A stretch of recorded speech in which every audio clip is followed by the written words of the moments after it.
I was woken up this morning very early to birds chirping, the sound of my phone playing scriptures, and when I went to turn off my phone, I seen a message that I was sent from Brother Dave, a very intellectual, understanding, and loving spiritual message.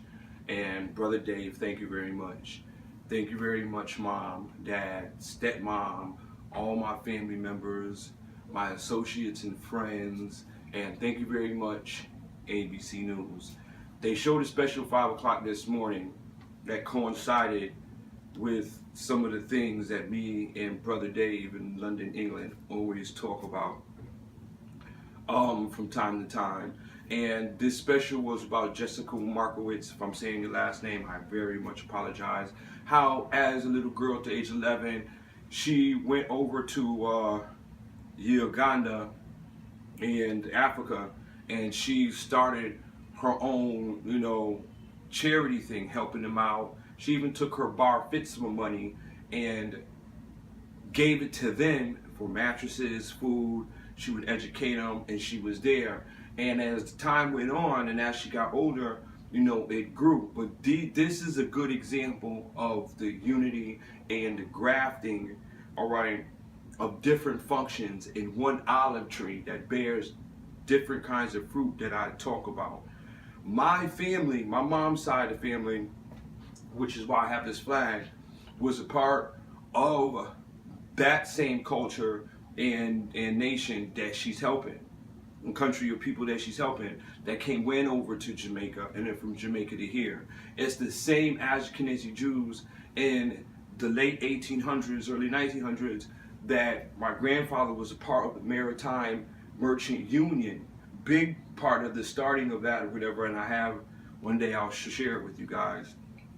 All right, when he came over here, that the Ashkenazi Jews, they educated him, they helped him get a green card, even though they had to take him down south and change my mom's side the last name and whole 9 yards. And to this very day, my grandmother that's 95, she's close, because a lot of them that lived in Manhattan and moved over to New Jersey, she's close with a lot of these women to this very day. And some of their daughters and sons that are still alive, that own corporations or businesses and all this stuff, send people to my grandmother's house because she's 95 to help her out with some of the things, clean up and do this stuff. She goes on cruises with these people. So, and my grandmother always tell you that it wasn't the blacks that helped her get and her father get to where they were. It was the Ashkenazi Jews, the Jews that helped them. I'm very grateful for them. If you're waking up to who you are, you wake up to who you are as a blessing. You don't sit down and take that blessing and make it into a curse.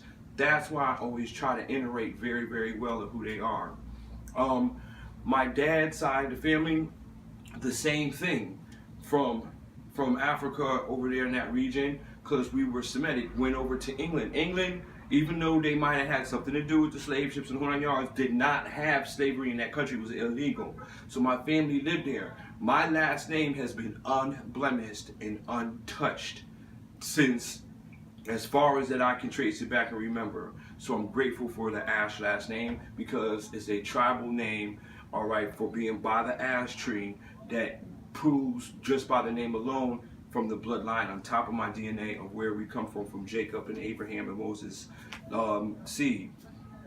So with that being said, from there, they came over here. I don't really like to talk about it, but I tell how grateful and the unity is, because I never grew up with the racism and the separation of all that. But I do know that my family used to be a part of what Fort McLennan in Alabama. Before it was Fort McLennan, they owned that land. So that's a whole thing that I'm talking about. And to this very day, I'm grateful that this Jessica girl has started her own stuff. So we need to look at, not all people of races and nations are bad people, all right? Just because you have a lot of Orthodox Jews that might be prejudiced, or a lot of Israelites that teach prejudiceness, that's something that they have to deal with spiritually with the Lord and get judged by.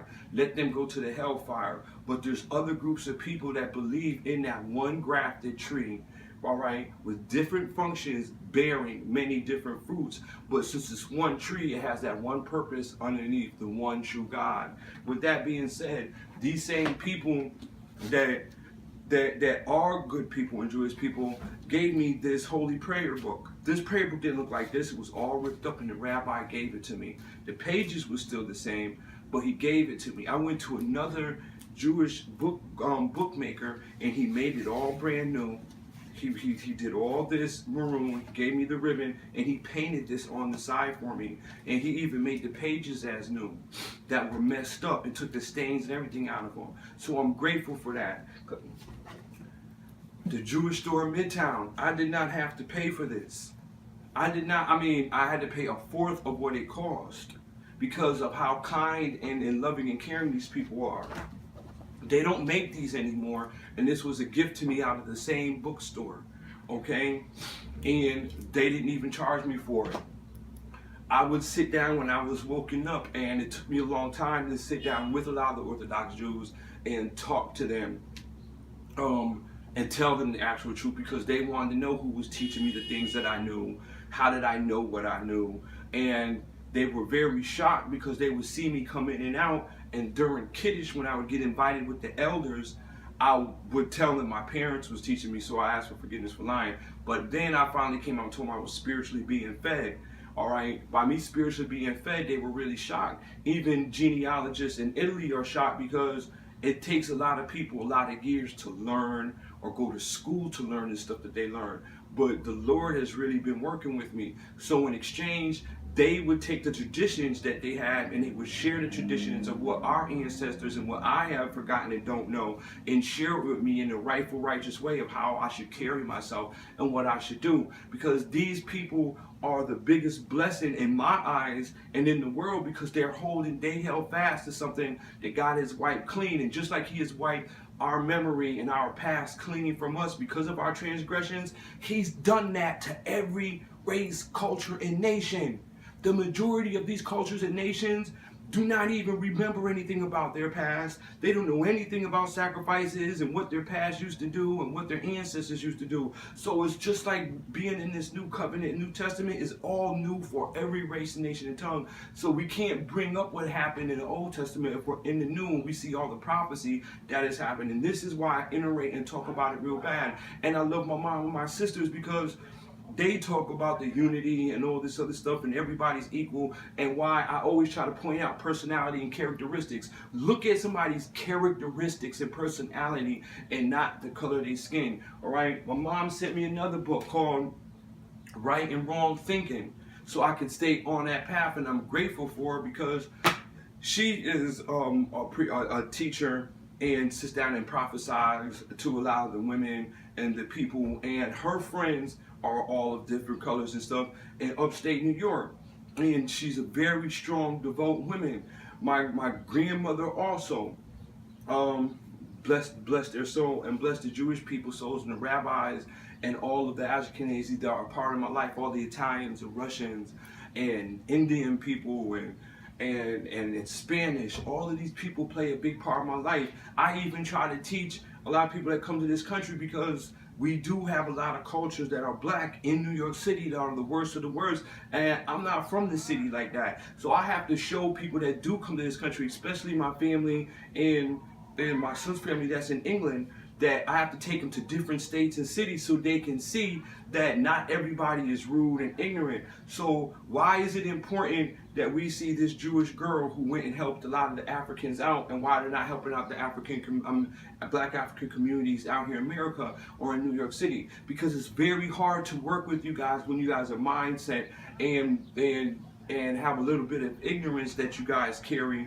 and hatefulness. So once you start humbling yourself to who you are and what you're waking up to, and see the atrocities and the transgressions of the past, and change some of your ways and show by works. We have a lot of people that talk and woken up to the word. Why don't you make the first step? Because if I had the money, I would do it. I would take $1 million if I had some money. I would buy 1 million challah breads and food packages and go into each of the Jewish communities and hand out food packages in the Spanish communities and the black communities and do that, because it takes somebody to make that first step. So you have to show by your actions and your characteristics that you can walk in these same footsteps that Yahweh, the one true God, the great I am, wanted us to be.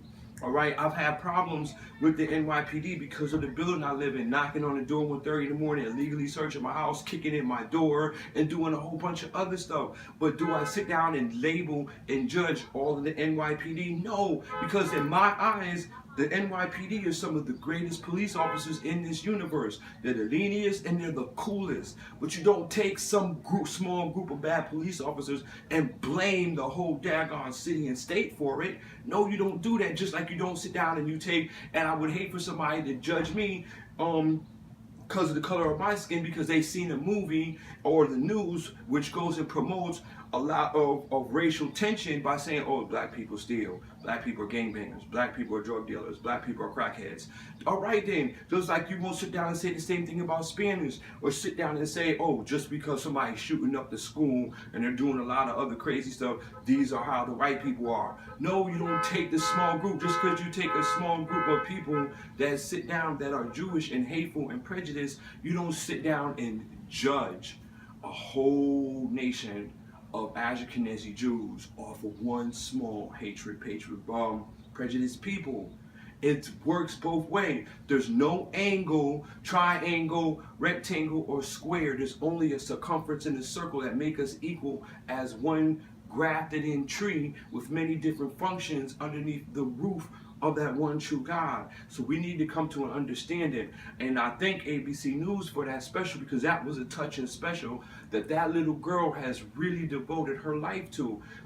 Jessica, as a Jewish girl, to show the world that she could be the change. And some of the smallest changes in life, some of the smallest things always have the biggest outcome. And the Lord teaches this through the stories from old to new, that this small little nation of people could make a big difference. That the smallest world, with all the paganism and the hatred and what was going on in the world back then, could make the biggest difference. Which is why we're in a new fulfillment in time right now, so everybody can have a chance to come into this new fulfillment as one. All right, not no separatism, because my mother would always say that spirits carry no color, and God made us in His image. He didn't make us in a color. It says in His image. So by the works and our actions and the belief, we can become one. So we need to have a good understanding of what these words mean, what it means to become one, what it means to walk in the path and in the light and in the righteousness of the one true God,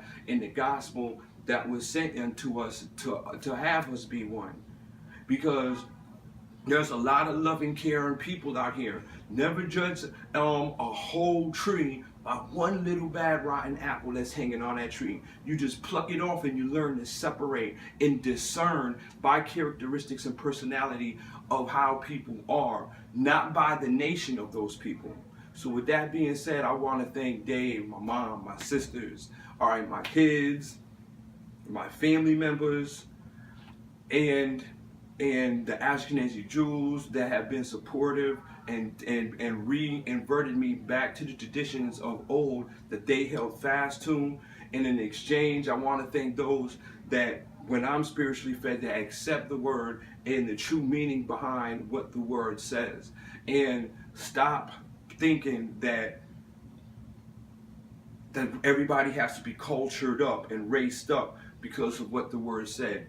The Lord was only like that because of the paganism of these people back in the days, that right now a lot of people don't even remember what their ancestors used to do, which is like a fresh start over with a clean slate.